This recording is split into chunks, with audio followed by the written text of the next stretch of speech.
আচ্ছা, এখানে কি লিখছে? মিনাদের ফল বাগানের 3টি আম গাছ থেকে যথাক্রমে 231টি, 425টি ও 342টি আম পাড়া হয়েছিল।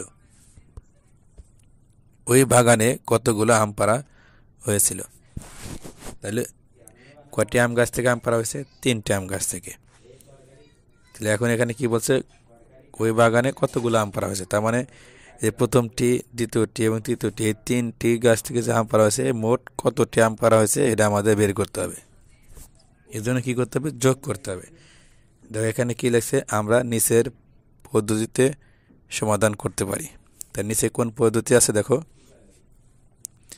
এই যে প্রথমটি যে আম গাছ আছে, এখানে আছে কত? 231টি, তারপর আছে 425টি, এরপর আছে 342টি।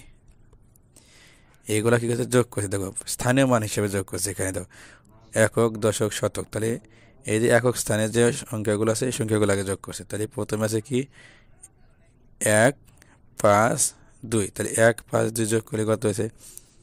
1 আর 5 6, 6 দিয়ে 8।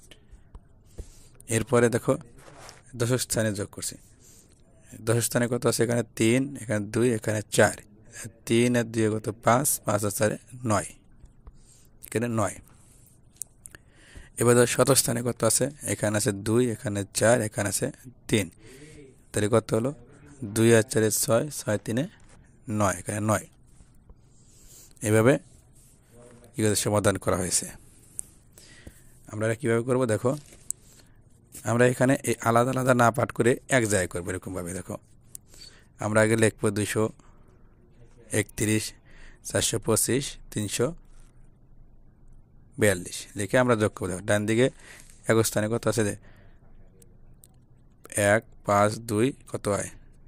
5 আর 1 6 আর 2 8। এখানে দেখো 3, 2 আর 4 কত হয়? 3 দিয়ে 5, 5 আর 4 9, 9 লিখবো।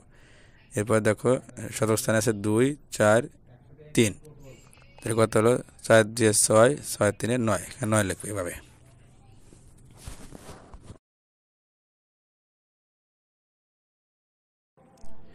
প্রিয় ভিউয়ার্স, তৃতীয় শ্রেণীর অঙ্ক বিষয়ে ধারাবাহিক ভিডিও পেতে আমাদের চ্যানেলটিকে সাবস্ক্রাইব করে রাখুন এবং আপনার মূল্যবান মতামত কমেন্টের মাধ্যমে জানিয়ে দিন।